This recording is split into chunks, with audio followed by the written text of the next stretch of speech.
If you haven't downloaded the Microcap 10 program, look at Diode Decimal to Binary Decoder Tutorial 1 for instructions. When we call up Microcap, we get the tip of the day. We're going to get rid of that.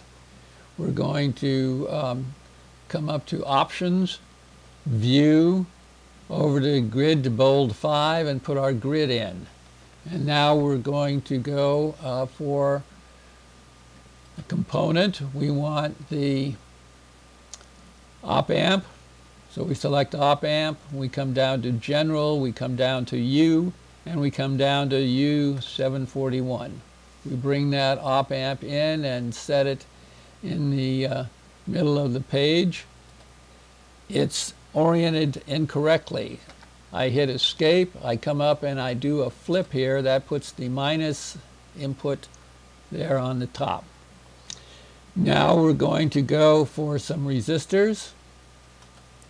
We bring the resistor down. We'll work on our RC unit. That resistance will make 10K. We'll OK that. We want a voltage divider, so we're going to come over here and hit that. We'll make this 100 ohms. We need another one. We'll set that down here. We'll accept that as 100 ohms. Now we need our resistors, our op amp resistors.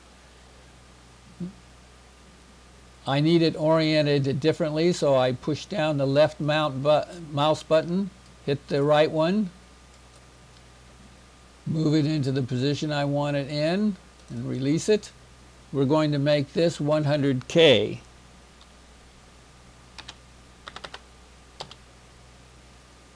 We OK that. Now we're going to do the input resistor, and we're going to make that 10K.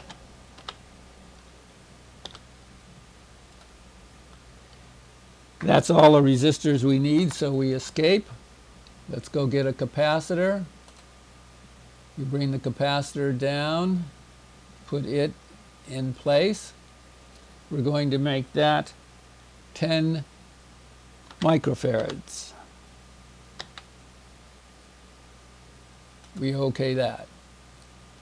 We get out of the capacitor mode by hitting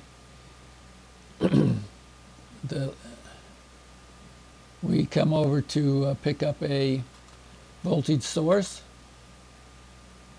We put that in place and we make that 1 volt.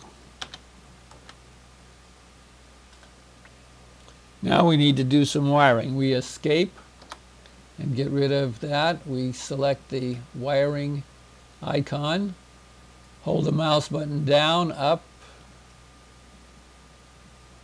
release, over and down, release, click and hold, release when you have it where you want it, click and hold, release, click and hold, release, click and hold, release, click and hold, release,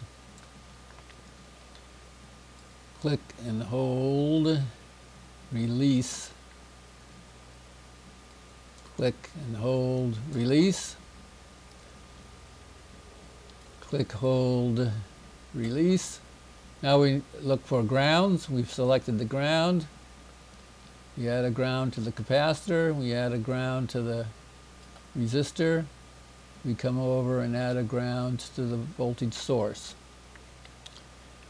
Now one thing we want to be sure of, I'm going to escape from this, we want to be sure that the power is on this op amp. So I double click on it, I come over here and I say power, and I want that to show, and I'll say OK. It says the op amp power supplies are added, so we make sure of that. Click OK. I will bring the power down. I will bring the power down so that it's out of that way. Now, we also want to be sure of what our nodes are. Now notice that this is node 1, that's 7, and that's 4. So now we're going to go for the transient analysis. I click on analysis, I hit transient. I have to change some numbers here. I'm going to make this a half a second. So the graph is going to go a half a second. I want to look at this voltage here, which is going to be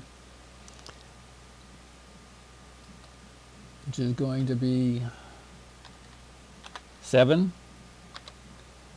I want to look at this one, which is going to be 1. I'm going to add one here, V4. That's going to be the output of the op-amp. I don't want all these on one graph, so I'm going to make that a 2 and that a 3. The range I'm going to make 0.5 seconds. It's going to start at 0 and it's going to go in 0.05 increments. Over here I'm going to make this 1.2 volts high. It's going to start at 0 and it's going to go in 0.2 increments. I filled in all the others. There was no need for you to watch me do that. I'm putting in the last one here, just 15 minus 1.5 and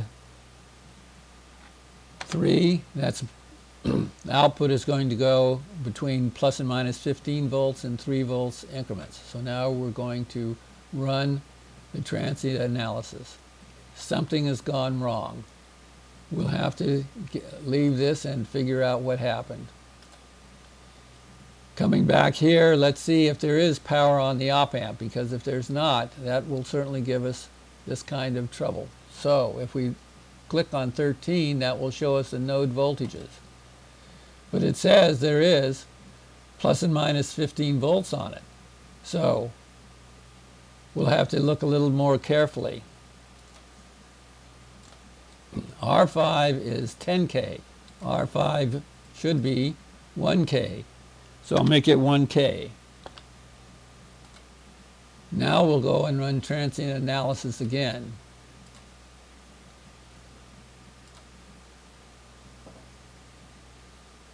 Still no resolution of the problem. We come back to the circuit. Everything looks okay. Let's go back and take a look at our transient analysis. And we see that the operating point box is checked. That remembers where it was. So now let's try it. And there you have it. Now it's running the way that we would expect it to run. So we'll exit transient.